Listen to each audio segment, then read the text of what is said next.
Hey. Let's talk about comedies. Comedy is pretty subjective. You either think it's funny or you don't. I think Zombieland Saga is pretty funny. That's just my opinion though. Leave a like if you agree and don't forget to comment and subscribe. See ya! Zombie Holocaust is second! There are two kinds of comedy, actually. The kind that make you go... or more like...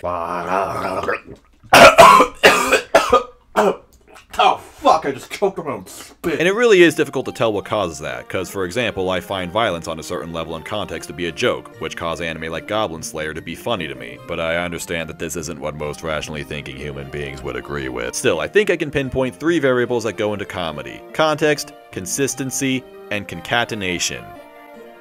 Progression. So before I continue, if you haven't seen Zombieland Saga for some reason, please do so now. You have my full recommendation. If you don't have time to watch it now, then at least do yourself a favor and watch the first 2 minutes of episode 1, and you'll at least understand where I'm going with this. I'm not going into deep spoilers here, but the anime is most effective when the viewer doesn't know anything about it, so really, watch the first 2 minutes at least. And end disclaimer. Left 4 Dead Saga continuously sucker punches its audience by throwing out all rules and expectations before there's even a chance of setting them up. This is a music anime, so what genre is it? Every genre! Wait, this is a music anime? Huh.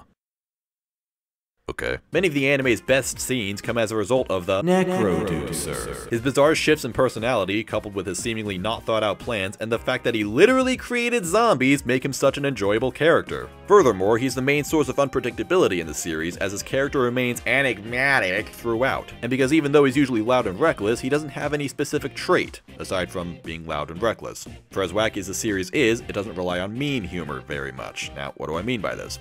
Well, as you'd expect, every character in the group has a specific and unique personality trait. However, they don't bash you over the head with these traits by enforcing them over and over again. Rather, they have genuine personalities, and these unique quirks are tied into them. This is also what I mean by subverting expectations. Within the first couple episodes, it looked like Saki would be the obvious punk character whose aggressive attitude would later cause internal drama for the group. In actuality, she's really easy to make friends with and has a lot of respect for other people, including adults. She's just hot-blooded and not afraid to fight when she deems it necessary. This is the case with all the others, like Junko not taking part in some of the things the group does. Not because she's stuck up due to her past success like it might appear at first, but because she's afraid of adapting into an era she's not familiar with. Even the Necroducer has managed to be a surprisingly mature character, helping the girls work through their emotional problems, even though he almost constantly yells at them and calls them mean names. A meme would be like, the legendary Yamanatai! Who's enforced with such a status for no discernible reason. This has stuck with fans of the show and been reinforced by them thousands of times in discussions, even though it was only said, like,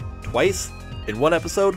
And that's really for the better, because the show lets her actions do all the talking. I found myself laughing a lot when she's in the background doing something weird, even though it's never drawn attention to. It feels natural and fluid. See, there's a difference between making a quick, in-the-moment joke and setting up a longer gag with a bigger punchline. Both are great if you know what you're doing, and you shouldn't mix them up. The Walking Saga does well at sorting these things out. The smaller jokes are quick and to the point. When the girls wash mud off themselves only to realize their disguise is washed off as well, the context is pretty obvious, so the joke is delivered through their slow, delayed reactions. But it also ties into the longer joke of the girls wanted to advertise themselves by wearing these shirts which the mud was covering, but then they have to jump back in the mud to disguise themselves again. You get it. The timing in this anime is so good. Now, this is also a thing that people like to bring up in comedies. Timing. But they never really explain how or why it's good. Or bad. Admittedly, it is tough, and until this anime I never really understood it. But then I got to this scene.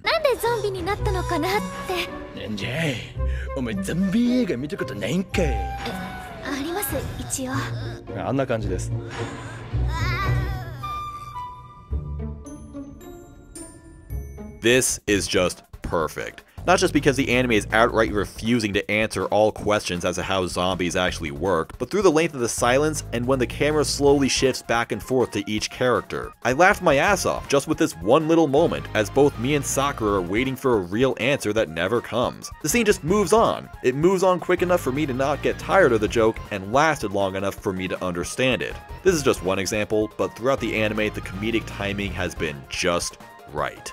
It's because of the anime's bizarre concept and a large enough cast that it manages to avoid repetition, which is further complemented by the lack of fucks given to conventional logic. But the anime always draws its humor from two places: zombies and the characters' own personalities. So even if some of the jokes are surprising, it's not what I'd call a random anime. At best you see the legendary. That's enough.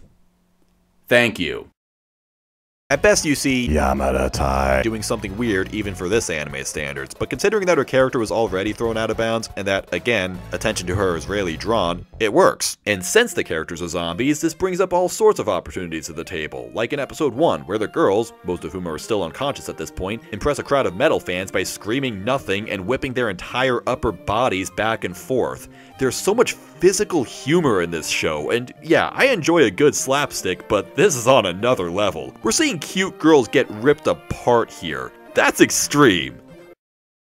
Or rather, it could be, but the lack of bloodshed and the silly idea that detached limbs can just pop back on like Legos make this a lighthearted take on an otherwise gory concept. But it also plays into the idol aspect of the anime, making surprisingly dark jokes about how the girls can't be worked to death when they're already dead, among many of the other tasks the girls have to perform, which would be a lot more complicated if they were still alive. I'm not really that familiar with idol anime, so I can't really comment on this too much, but Mr. Basement did a pretty decent video about this if you want to hear more. But that's just joking around. What makes this anime truly special, and a little more than just a comedy, is that it has a really wonderful set of characters, whose developments are equally surprising and heartfelt. Dead Rising Saga is structured so that the character-based episodes actually come later in the series, which is a bit odd, but I think this was the right move. It draws you in with its insane story and left-field humor, but then you start learning more about the characters, and they become more than just avatars for the anime to dump comedy onto. They become real and genuinely interesting, and now I'm watching this anime because I want them to succeed in their goals. What does this mean for comedy? Nothing really. But it adds a layer of feels good, man, which overall just makes the anime a little more fun and satisfying to watch. And all of this is why I've come to like Zombieland Idolmaster so much. Its combination of well-made jokes and lovable characters. I really think this anime is in the upper tier of good comedies, and the possibility of future installments could make it even better. Even though I don't really think it needed to do that, but that's for another time, maybe. For now, I want to talk about some other stuff, so stick around on the channel and subscribe if you haven't. 2018 is coming to a close, but I plan on making a lot more videos. Like, way more. Seriously. Alright, I don't want to go over 10 minutes. Thanks for watching. Toot-a-roo, mofos.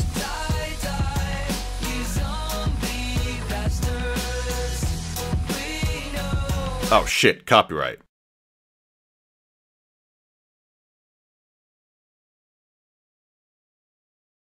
More like comedies nuts.